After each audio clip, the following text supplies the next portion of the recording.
Hello, Christina, and welcome to the Martin Talk Show. Really excited to talk to you today and hear a little bit about your story, your journey. I've been discovering a little bit about you on social media. You share lots of inspiring stuff from your life. You have an amazing TED Talk out there and a book as well. So, Christina, how are you today, first of all? I'm fine, thank you. And thank you for inviting me. Just would like to underline it's my fourth book. I Your wrote, fourth. yes, Wow. yes. I would have never said that I would have, be a writer because when I was going at school, I remember my teachers telling me, Christina, it's like you're Italian, it's so and so. And then, that's why you should always say you never know in life. You don't, do you? And so your book, your latest book, then, what's the purpose of your book? What's the mission behind it? Why are you sharing this with the world at the moment? I'm happy about the question you made because the title is Io sono la luna, I am the moon. And we all know that the moon shines from someone else's light, the sun. And for many years, I thought that I couldn't shine with my own light. So I was searching, jumping on every trains passing me close by, even really the dangerous ones. And later on, I discovered that I had to focus and I had to discover my own lights because I could shine. And like the moon, even if I wasn't out there, but I was still there. So even if people couldn't see me, I was there and I could feel myself. But it's been very difficult for me to discover this. And what is interesting is that I discovered out of the blue when I was in Siberia, in the middle of nothing, surrounded by nothing, just the nature. And it was in in that precise moment. Usually, when you're surrounded by nothing, either you lose yourself or you find yourself. And Yes. I can really recall that precise moment where my life really changed. So in this book, since I couldn't have kids, I really felt the urge of writing not all, because it would have been like an encyclopedia, but I wanted to write many of the great adventures that I went through, like working for Colonel Gaddafi and living 3 years in Libya, going really jumping into very dangerous situations. Like, it's even funny to mention, but have you ever heard about the tuna mafia? No, no. Tell me In more. The tuna mafia. Yes, I risked my own life, Martin, Okay. because um, just by chance I was walking my dog, not Putin, known also as Nino, my toy poodle. I was walking my Labrador, and a guy from his dad was living in Tunisia, and he had a fleet. And with dogs, you just chit chat. And he told me, "Oh, what do you do?" I said, "Well, I live in Libya. I'm just visiting my family." "Oh, my dad has a fleet, and in Libya, in the Sirte Gulf, at the end of May, tons of tuna pass by." And I said, "Well, interesting. I mean, what do you care?" Yes. And he said, I would be really interested in meeting someone who could introduce, us in that environment." And I said, "No problem. I know Osama al-Ahmedi, which is a very powerful Libyan family." So I set up all the appointments and stuff, but nobody told me that it does exist, a tuna mafia, and a very dangerous man from Barcelona. He has the monopolio. And I went directly in the middle of this thing. And I remember when I was about to go, to support this meeting, an anonymous phone call told me, Cristina, don't come to Tripoli because you're risking your life. Right. So me, completely naive as Cinderella, was just, and my life is really full of these weird adventures. So in the last book, which was not born from an idea, but actually from a threat to my own life. They sent me on a USB key. I start to recall and live all these stories, funny stories, now that I can talk about them. Yes. And so you can read it as a thriller, read a thriller book, and then I don't reveal the ends because the end is also very important because I'm exposing myself a lot on socials. I went into a reality TV, The Golden Bachelor, Italy. Okay. And you have to be ready to do this because you never know who's behind the screen. Yes. Who can see your house if you live alone, you don't. In Italian, you say you have to have large shoulders to, face all that. And that's interesting. after You mentioned that because today I saw a post on social media from an ex-CIA agent, and he said if you're going into the public domain, consider everything you say, everything you do, because everything is there to be used against you, if you wish. Yes, not only that, many young kids, they might, and I mentioned in this book, there was this little girl, she was obsessed by me because I reminded her recently, passed away mom. And she was doing everything I was doing, very often wearing hats. She stole some money to her dad to buy a Borsalino hat, like I did, all these things. So you really have to be very careful. What do you share? Yeah, and I guess then that's considering the impact that you're having with what you share as well. Everything you share can resonate in a different way with different people. So there is a level of responsibility. And do you feel that responsibility? You have quite a large social media following. I have a following with the podcast. I definitely feel that audience at times. I wonder for you, do you feel them there with you? Well, I feel that I have impact, a positive one, on women, lonely women, that they're still struggling to maybe find, a twin soul, as we say, or just someone who could look after her. And I teach these women that, first of all, we save ourselves, and there's no, in Cinderella, no, in a fairy tale, there was this prince coming, from outside on a white horse. There's no prince. We have to be strong enough, and we have to be our best friend, our lover. And once you have this strength, this self-consciousness, this balance, you have no fear anymore. You don't fear loneliness. You're just, standing out there, exactly where you stand. And then you can face everything. This is very important. No fairy tales. Don't tell your kids fairy tales, because in reality is much harder. Yes, yeah, we saw it with all the Disney films, didn't we? With all the fairy tale princesses, someone will come to save you. I think that had an impact on men as well. I think that's for all of us. Maybe it's harder for women, but there is a sense of waiting for someone else to come and fix things in life. And yes, I found personally, life gets better when you say the honest truth to yourself. No one is coming to save you.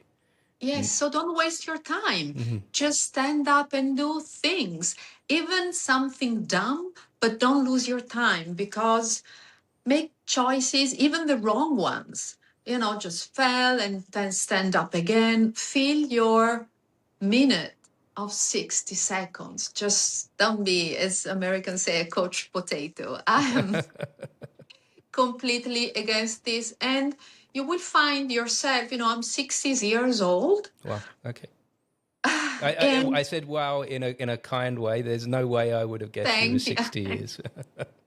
Well, I always say I am not my age, I am my energy.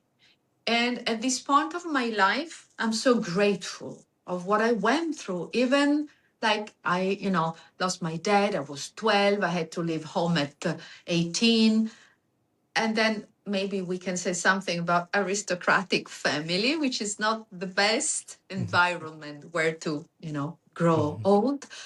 So even the worst of the things I went through, they made me stronger. And again, I'm so grateful. I could end my life tomorrow that it's been so glamorous and really filled of everything.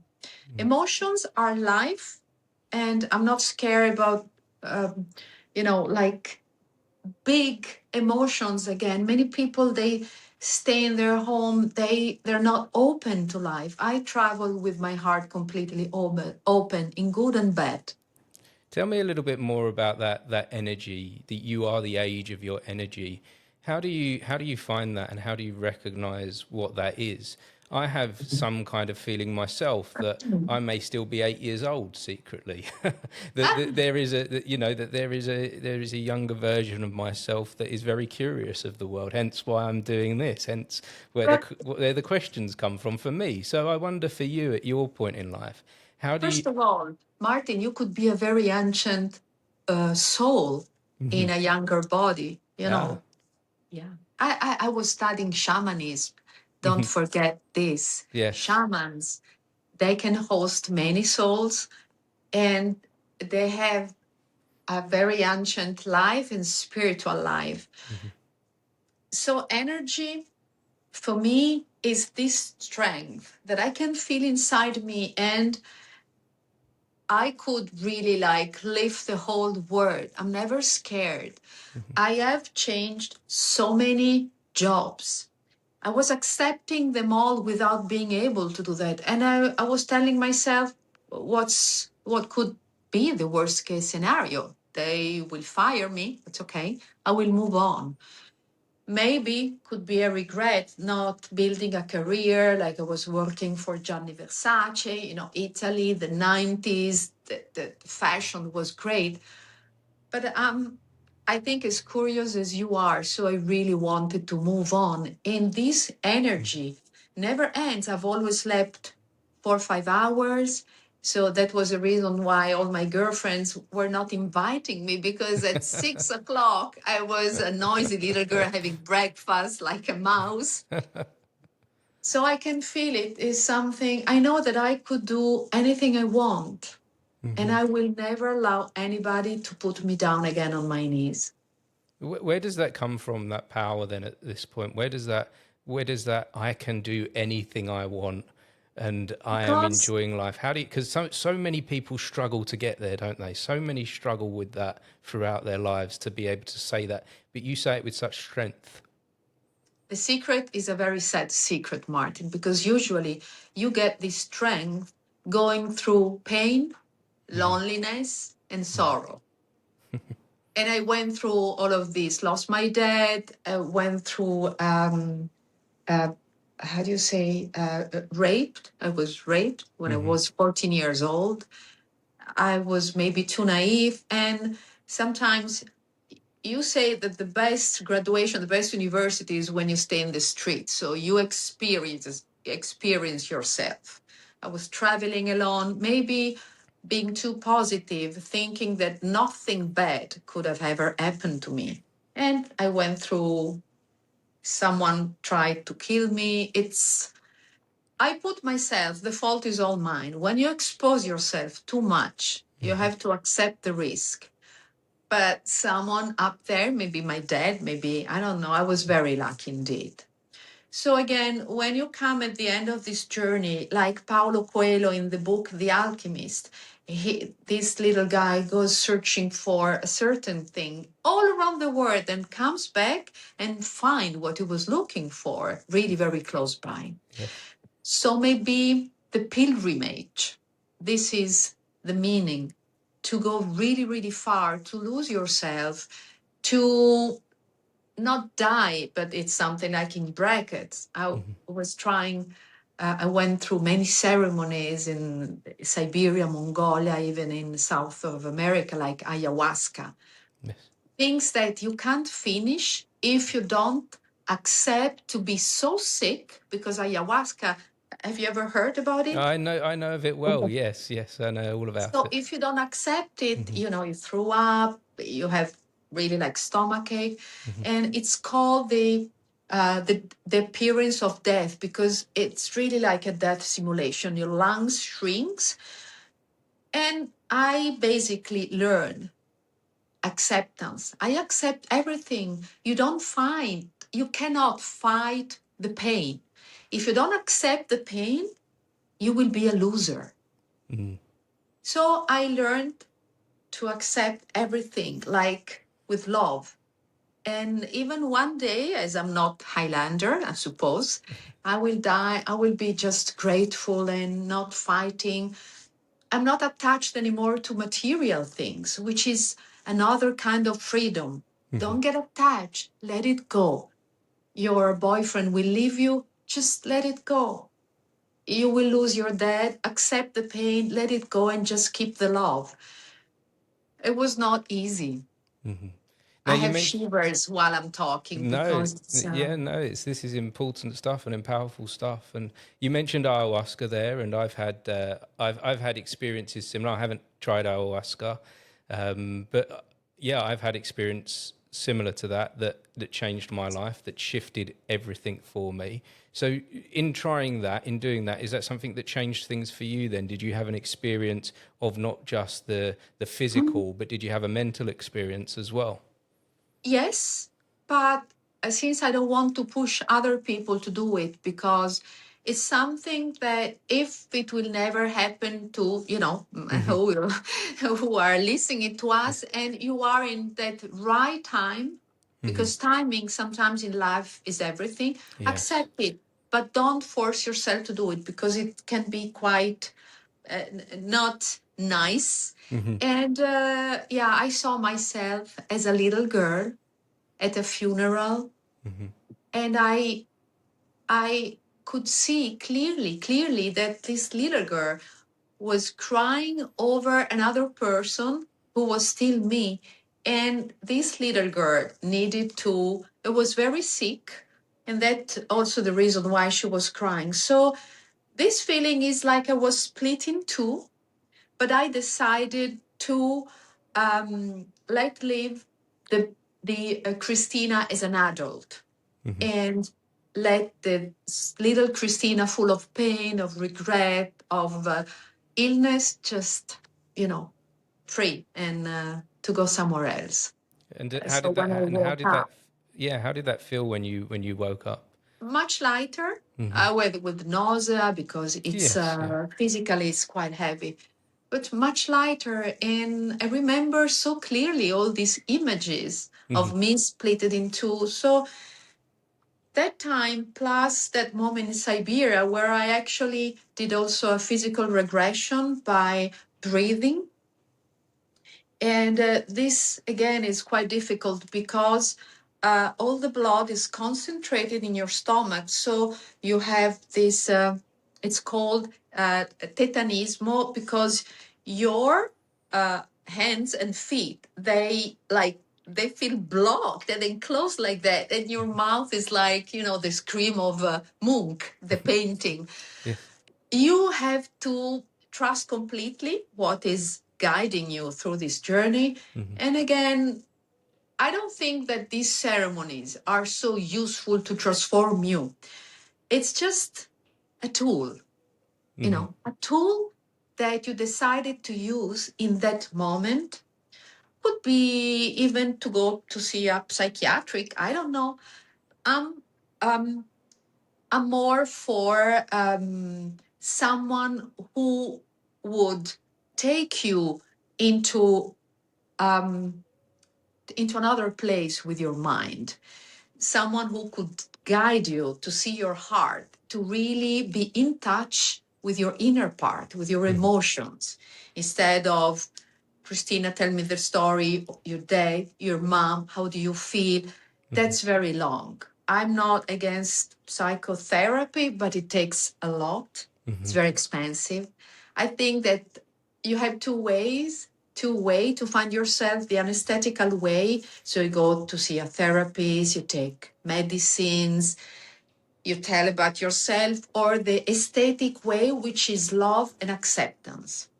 And the Japanese, they say this wabi sabi, which is the perfection of the imperfection. So you have to accept yourself the way you are. Never compare yourself to, especially now, the new generation. You see in Instagram, all the women are beautiful despite filters on filters, thin. They're all taking Ozempic in Italy, Mounjaro, the medicines. This is not real. Real are your emotions. Stick to your emotions and to yourself, because you're unique, like a snowflake. They're all different. So And have that's, you any idea how we keep it real then? How we keep, because the outside world is tempting us to be fake. The Instagram, the TikTok, and the community, when you look at everything going on in the world, is saying be fake. You have to take this Ozempic. You have to take this. You have to use this filter. These are all the things you have to do in order to be happy. So yeah, how do we kind of fight against that to get to the truth and what really works for us to make a change? well, repeat as soon as you wake up, be you. You're unique. Be you. There's nothing else. I remember very well, long time ago, I was used to organize big parties, big dinners. I was giving so much energy for others. And this Conte Gaddo della Gardesca, he was the boyfriend at a certain time of the Duchess of York. It was one of my best friends. He told me, Christina, we will love you anyway. Just relax. You don't have to be such a big giver. So I'm still a big giver, but only to, not to everyone. I use a very tight filter, and I keep the energy for myself or to save animals, because I'm a dog's mom. So So if you don't deserve my energy, yeah, we only have a certain amount of resource of that energy to share. That if we overshare, if we overgive, we only do damage to ourselves, and then the energy that we do give out it starts to become worth less. yes. That's why I developed a good nose, my instinct. If you listen to your instinct, you will never get wrong. So another thing I developed over times, what you feel in your guts, in your stomach, when you meet someone, like I saw your smiling face with Alida. And I said, oh, first of all, Alida, think that I met her during the pandemic, just on this social, who was, you could hear just the voice. And that's why I actually discovered my voice, being a storyteller, and then TEDx. Everything just came, and I just discovered that I could write. Usually, if you can speak in a nice way, you're also a good writer. Obviously, now English is not my first language, but I love to communicate, and that's also why I speak several languages, because it's very direct. There are no filters. If you have problems in talking that language, then the communication will not be, the proper one, neat. So when I saw you, my instinct said, "Oh, he's so nice, and his face is like has such a light." I wrote you. I wanna, I wanna Yeah, do something with you. So yes. don't get me wrong. No, I appreciate your kind words. I try and put myself out there in the world as authentically as possible, and I try and I try also to reserve my energy for the right people and the right times, and I find that has a far wider reaching impact than at stages in my life when I gave my energy to everyone and everything and was trying to be a people pleaser. Nothing was working for me when I went through that stage of my life.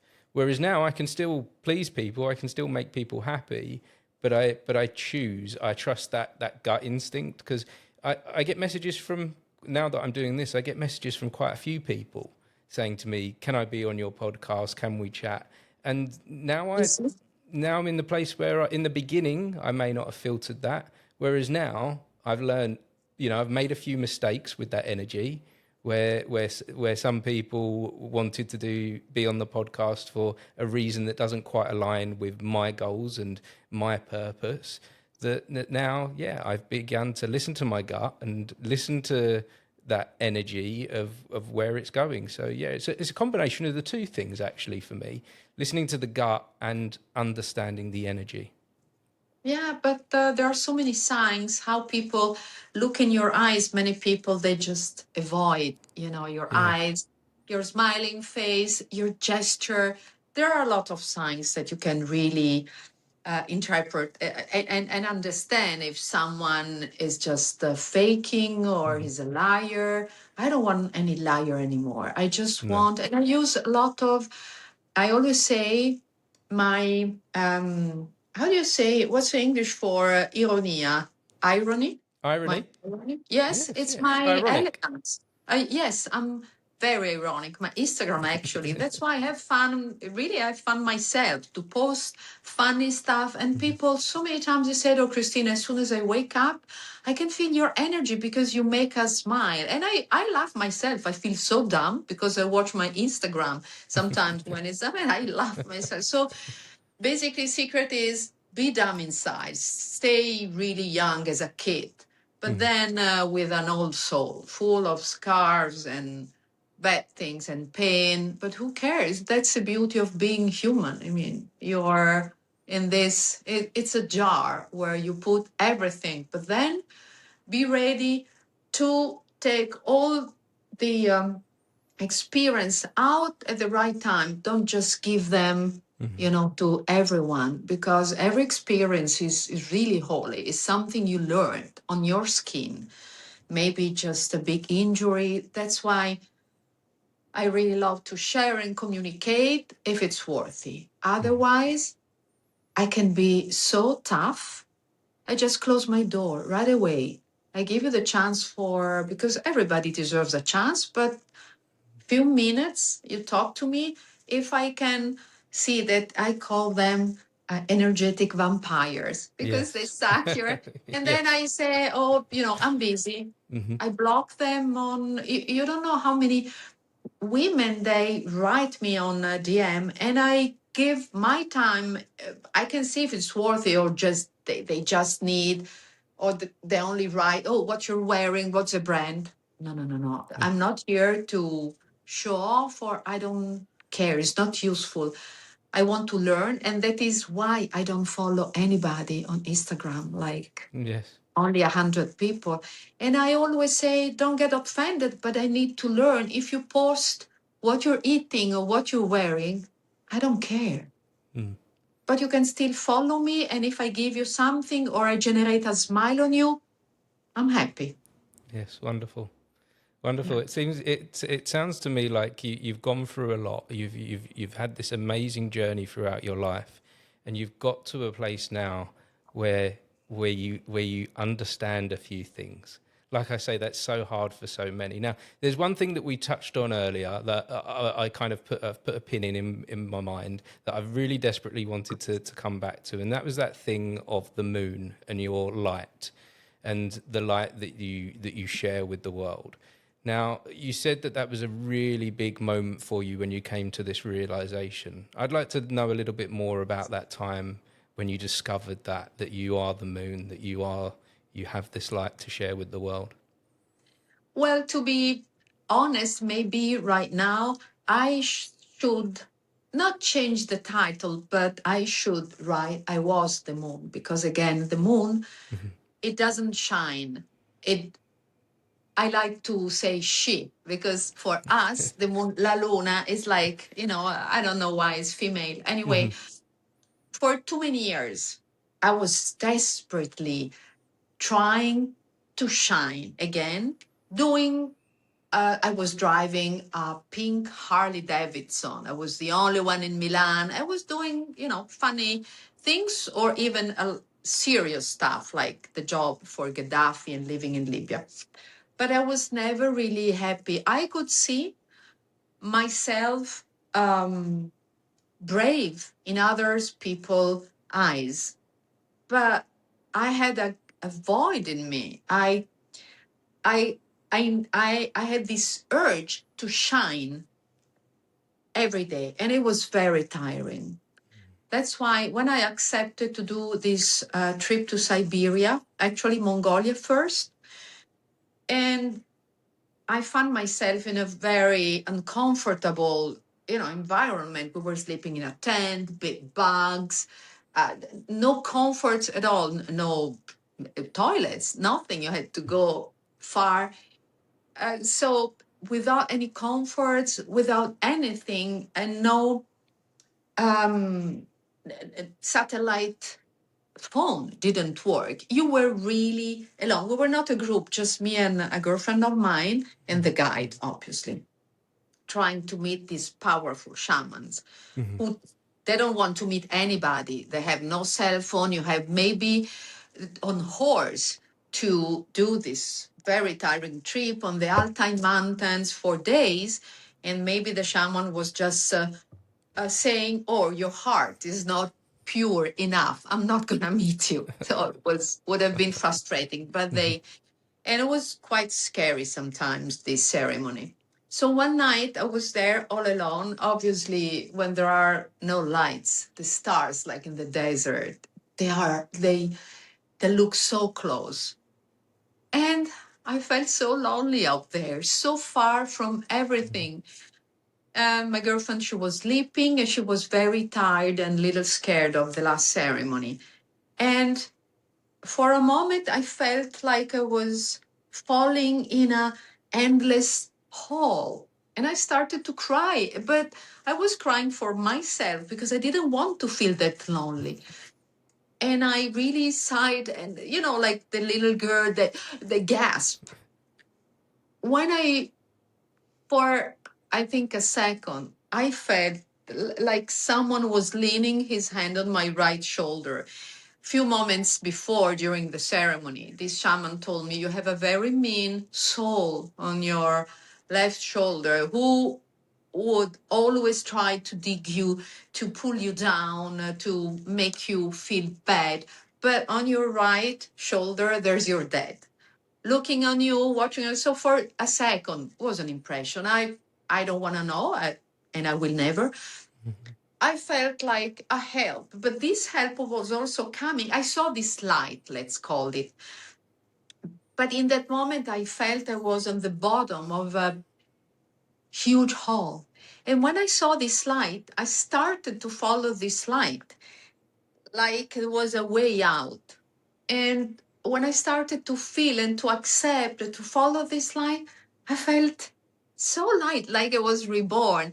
I know, Martin, all these things, they're just words. It's very difficult to follow me or to feel the same No. emotions. But I recognize No, in I that can see. I can precise see how moment, impactful it was for you. I can see what that meant to you and how that it, changed you.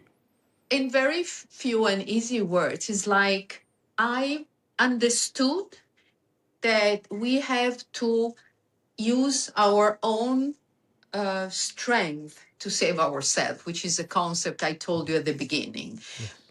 which is the one I'm trying to share with other women. You don't have to wait for anyone. Just stay with yourself. Accept what it hurts. Don't fight it. Could be being sick, having been abandoned, maybe a rape like I had, abuse, violence, awful things. And your heart, for sure, it will have a hole, because when these bad things happen to you, a part of your heart will go in necrosis, like will die. But guess what? The heart is a muscle. You can still develop all the rest. That's my positive attitude. Yeah. I would never accept to be sad for something happened to me. Maybe to be more dense, to be more, I don't know, strong, or just use the objective you want. But for sure, I will not give up to my energy again. for anything that will happen to me. That's the purpose of my book. Just the moon is always there. You don't see it, she's there. The sun will die once.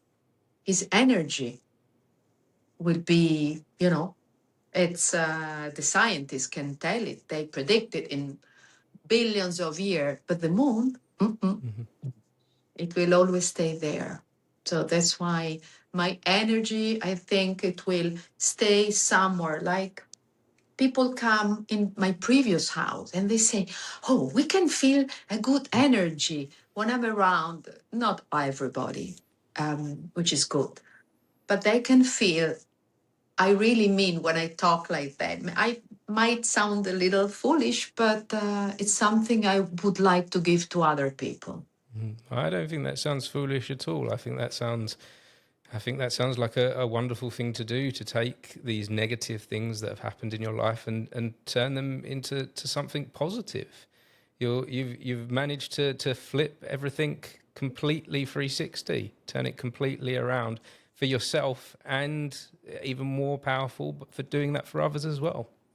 Seneca, everybody knows the philosopher, Seneca was telling and writing that bad things happen to strong people because they're capable of bending, like of how do you just said they are capable of transforming bad things in positive thing, and they don't collapse. So that is a theory. So I accept. Maybe it means I'm just strong and I capable of transforming these bad things into positive thing. But by the way, there's a very old way of saying, if something doesn't kill you, makes you stronger. I didn't. Yeah, Yes. I was just thinking exactly the same thing. What doesn't kill you makes you stronger. Yes. Yes. And and you're a wonderful example of that. And I think also by sharing it in a book, by sharing it through your TED Talks as well, you're giving even more power and weight to what you've been through. You're giving something to others in a way that they can understand as well. So tell me a little bit about we haven't touched on your TED Talks that you do. You've done a couple of TED Talks, and Yes. And they are in Italian, so I couldn't listen to them fully. But I understand that they're about freedom.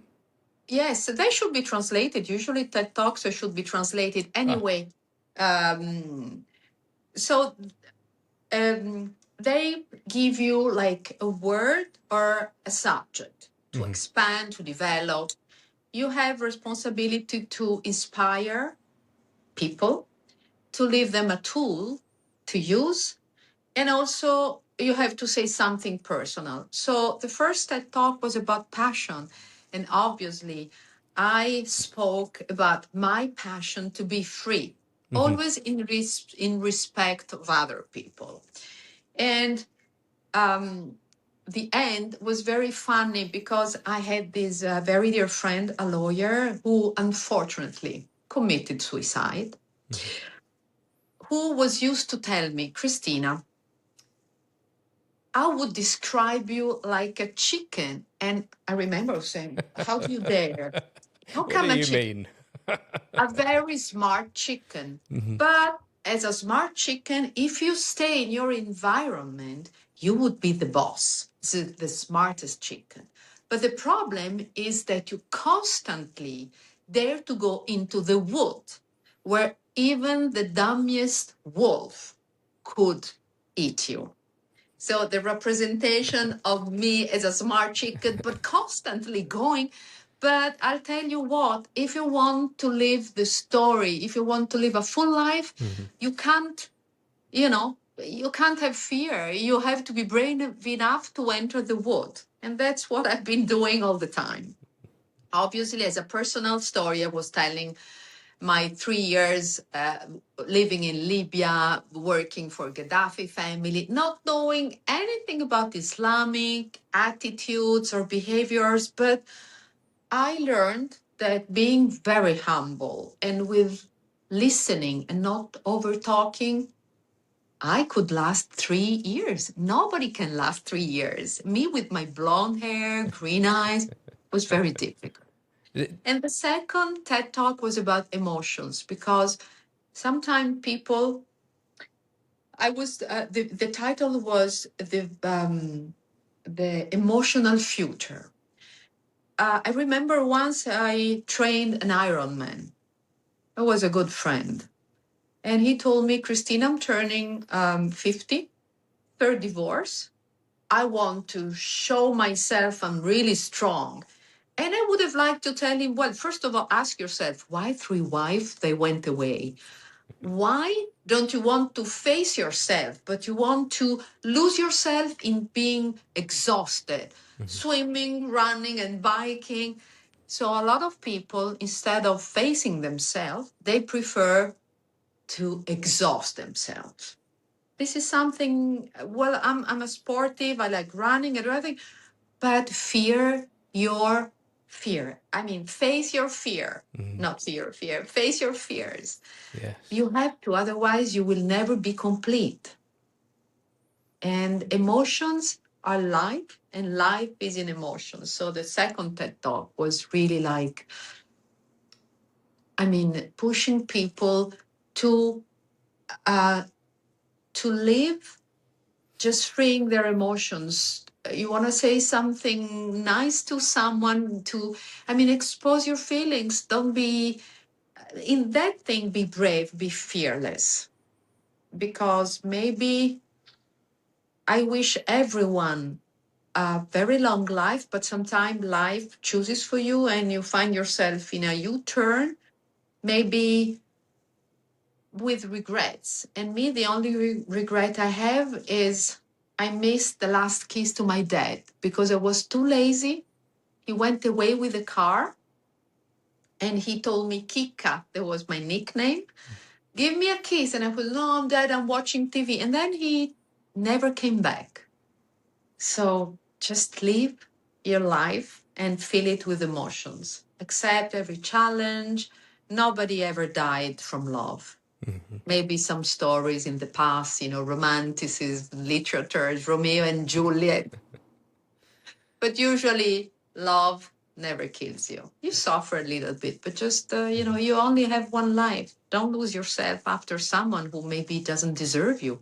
And I also say, but I don't think it will make a mean in English if because you say love is blind, correct? Also in English, you say Yes, sometimes love is blind. And I say friendship is clairvoyant, which, the clairvoyants are those people that can see into futures, can forecast future. So if love is blind, it means also won't last, but friendship will always last. Friends, the true friends will always be there for you. So don't be stingy. Just give, and feel and accept. I wonder if there's a connection between the two TED Talks, where you've got your TED Talk about freedom and you've got your TED Talk about emotion. I wonder if emotion is potentially the key to freedom for all of us. Well, if you are completely free, then you feel sure enough, strong enough to show your emotions. Me, if I would be, sometimes I cry but who cares? I don't fear judgment. I don't judge. I learn how not to judge. And another secret that I have, because people, they fear, to be judged all the time. Oh, I won't wear this, I won't do that, because maybe people gossips. And so I'm the first to declare what I'm doing, right or wrong, always in respect of other people, or I wear these super funny hats. So I make myself funny and I take the power to the other people to make me funny, to, put me in a funny position, a fun way. I just declare myself, oh, I did this and did that, I'm going to do this. So it's another way to be free completely. I I'm very famous, not very, I'm famous in Milan to wear fancy hats and fancy looks, always completely covered because all my dresses, I buy them in Qatar, in Doha, where women, I think it's more charming. You don't have to be naked to please people or to, to deserve attention, to get attention. Be ironic, be smart, be funny, be covered, and be charming. Yes, yeah. There is other ways to share your power, isn't there? There isn't just one way. And yeah, you're a wonderful example of that, Christina. You really are. You really are a shining light. So I wonder then for the future, what the future holds for you. What's next? Is there another book coming? Is there a fifth book, or is there a third TED Talk? So, first of all, usually when you're already done 2 TED Talks, they tend not to invite you right away. And it's funny that you asked me because I wrote just a sketch or another book is how can I translate this? It's like my way, because usually there's a way of saying this is how it has to be. And like the title is like, this is how I want to be. So it's like my own way. And it's a little funny story, not like a Bridget Jones, but it's really my story where my family, my mom, my dad, passed away very, very young. She tried to make a countess because I'm a countess. She's a countess. My dad was a count, and they had to get married together to strengthen the title.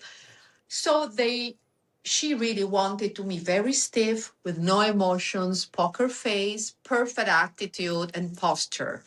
So I took all the best things from that, but then I became with a Harley like a lad. And I like this dual thing, this dichotomy, because I can be both. But I remember very clearly people judge me, oh, she drives a big Harley. Oh, she embroidery cross stitches. She can't be both. She plays tennis as a man. Oh, she's a good cook. She can't be both. I can be a mosaic of whatever I want to. And if you don't understand that all these tools can be the same person, it's not my problem. It's yours. Yeah, why should that sit with you? Why should you mold yourself to someone else's Because we like expectations? to label. We like to label people. So if she drives a Harley Davidson, she's a lad, a womanizer or whatever. If she's staying home, like embroidering stuff and knitwear, she's, I don't know, like a housewife to me is a Yes. big thing, but someone with without strength or a very weak woman. And I say I can be whoever I want. I like to change. I'm very curious. I could be dressed like a drag queen, which I like, and then I can be really very neat and elegant. But I remember once I was doing this reality, and suddenly we were having dinner. I took a knife and I made that very fast game. Yes. And I said, "Where did you learn in the dirty pub in Caracas?" I said, "I don't know, but I can do it." And I have the video. People say, "Really?" So I can say funny things in the most stiff table with diplomats and people. I try to translate this. Once I went to this Balantet. Balantet is a party where you have to, like Royal Ascot, you have to wear really, really fancy hats. And I was wearing a whole flamingo, huge one, very heavy, and I won the first prize. So this, in front of thousands of stiff Milanese people, charity, obviously, because, people, they like to wash their conscience, just giving money to charities. That's how I think it Yes. is. So I won the first prize, and I was on the stage with the mic in front of all these people, thanking, the first prize. But then before going away, I came back, I took the mic, and I said, I would like to underline something. So, Martin, you have to know that in Italian, bird is a pinus. Okay. So I said to everybody, sorry, I would like to underline something that, so I was renting the hat. And this is the first time that I paid to get a bird. So the people, they understood the joke and they were like shocked for a second, like I was paying to get a penis. Yes. They didn't expect something from me. So they were first like shocked, paralyzed, and then everybody was laughing. So this is so typical of me to say something inappropriate in a very proper way, but unexpected. That's how I like to be. There's It's a so rebel. easy to describe me as a Contessa Steve. Well, There's a rebel in you, isn't there? There's a rebel. totally. Yes. Yeah, and there's nothing wrong in that at all. So at this point of the conversation, Christina, I like to do a hypothetical sometimes. I like to on this podcast we can time travel. And so we can go anywhere within your lifetime. And I'm wondering if there was a place that you could go to in your life and take your latest book, the book of you being the moon, and deliver that to yourself. What time in your life would you take it to, and what advice would you give that younger version of yourself? So the that book would have been really, really useful and would have saved my life. At the moment I was raped. I was just 14 years old, but I wanted to be 18 years old. And these guys, they asked me how old I was, if I could go to this party on the beach. I should have said no. I was just a little girl, 14, but I wanted to shine. I wanted to be stronger than four guys, than that situation. And I was a little death because they took me, my youth in a second, in that night. So this book would have taught me in that moment how to say no to something that expectation was just to shine, to show that I was grown up enough, an adult, strong to face every situation, and I was just a little girl. I'm going to tread delicately here with my next question. So don't answer anything that you don't want to answer, because this is a sensitive topic. But is there any advice that you would have given to your younger self, that 14-year-old version of you, after that night? Yes, be responsible of your action, love yourself. You don't have to show to demonstrate anything to others. Just let people who are worthy to approach you. Just don't put yourself in danger, because you never know if you'll be ever strong enough to face that situation. These things can have such an impact on your future life, which will never go away, and it doesn't go away. So again, we go back to the first concept: save yourself. Don't expect people are good. Just be in a safe place.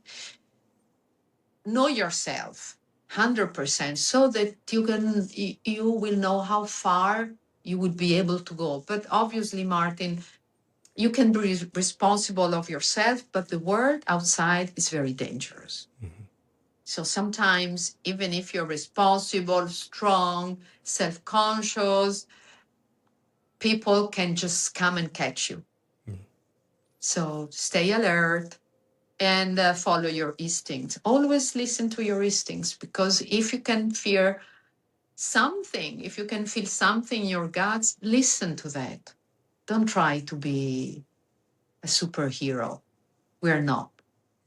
Often for me, when I've made mistakes in my life, there has always been a warning that I ignored. And also, fragility is not a weakness. Something very important to tell people, other people, you're fragile. This is not, admit it. It's not, you don't have to be ashamed of that.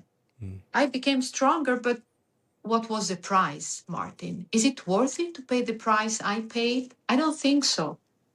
No. So that would be the advice. Okay, so if we jump back into the time machine now, We've just gone back to that younger version and delivered the book and gave her those words of wisdom. But now we go forward. What do you hope to see future generations doing with your book? Who do you hope's reading the book in the future? First of all, be aware on the trains that pass by. So just be aware where you jump, in which situation you put yourself. Mm-hmm. And don't expose too much to the socials, because nowadays 70% is fake. So try to find a balance between real life, real emotions and passion, and socials. Socials are fun. I met you, I mean, Yes, and, yeah. and It's a great even way for Anita us. told me, yes. Great way for us to connect in the world and to discover new things. So use the socials for the best, Mm-hmm. to learn or to teach someone else. But don't think that real life is only there, because there's outside, you have the blue sky, trees and birds. Mother Nature can be mean, but this is the only side of the world who will save us. Mm-hmm. So don't neglect this part of you, the natural way, your feelings. And it's a very difficult generation, the one to follow. And that's why now I couldn't have kids, but I don't regret it, because it would have been really, really tough to educate them, Mm-hmm. to be real men or women, full of love and emotions, and also hard enough to face, strong enough and brave enough to face these difficult times of you were going through. Mm-hmm. Wars and technology and AI running so fast that you can lose yourself. But if you have a strong soul, I don't think you're in danger. But you have to be able to see your soul, to feel your soul. So just stay with yourself. Stay a little loneliness, never kill anybody. No, no, and it sounds to me that's where you found your strength and your Yes. power. And I think your story, your stories, your journey can be, that is what the light is for the future generations. That is the guide along their way as they approach their struggles, as they go through their life. This is, yes, what I would really suggest. If I would have a kids, oh, Nino is coming somehow. I can feel the door Yes, opening. You can see it too. yes, So that's okay. That's the return of the dog, is it? That's your better known as Putin, but you didn't ask me why I named Yes, him. no, why Putin? Named after So first of all, Nino, well, must be somewhere. Now we'll show him. So I've always had big dogs like lab. Oh, hey Nino, vieni qui, vieni qui, vieni qui. He's like here's Nino. Oh, wonderful. Oh, hello. Yes. Putin. So when they give it to me, it was really very red. Mm-hmm. So I met the real Putin once in Milan, because I was ambassador at the Park Hyatt Milan for 23 years. So I met all the important people, powerful people. Mm-hmm. And when I met him, I told to myself, oh, he's short, reddish, and mean. His eyes were really, I was. And when they gave me this toy poodle, he was reddish, tiny, and mean. So I said, Just that's Putin. Putin. Yes. Now, to avoid maybe problems, I said, okay, Nino. His name is Nino, but Nino. his name is Putin on his passport, his Yes. paper. And it's just That's wonderful. it's funny. Oh, well, thank you, Christina, so much for sharing. I do have one final question for you, though. This is a question that I ask of all of my guests. They get different questions throughout as we go through the conversation. But there's one question that I like to wrap these conversations up with. And that is, how would you, Christina, make this a better world? We should be more generous. We usually, all of us, wish what we don't have. And we very seldom see and appreciate what we already have. This would change really point of view, because you should be more focused on what you already have, being grateful, not always wishing what you don't. This is a principle of all the wars, of everything, of killings and, riotism, everything, because I want what you have. Yes. And I forget what I already have. And be grateful when you wake up. You can walk, can you breathe? You've got... You had someone else on this planet didn't start today. They didn't have today anymore. Or this might be their last day. But so really be more generous with yourself and with others, just to make things, easier in one word. Don't be jealous. Don't wish what you don't have. Be grateful for what you already have. Wonderful. Well, this was such an important conversation. I've learned so much from you today, Cristina. Thank you so much for sharing so deeply and so openly and honestly. It really was a pleasure speaking to you. Thank you so much. And thank you, Martin. Wonderful. And and we'll have to catch up in person at some point. I look forward to meeting you in the future and continue this conversation at some point in the near future. Thank you so much. And if anyone wants to find out more about you, they want to listen to your TED Talks, what's the best way for them to find you? Well, I have my own website, Christina Daily, or Instagram, as you can see, Threads, or YouTube. On YouTube, there's everything. And nowadays, you can just translate it so easily. Wonderful. In a sec. Wonderful. Thank you again, Cristina. And if anyone has been watching or listening, we appreciate you for joining us. Thank you. Bye-bye.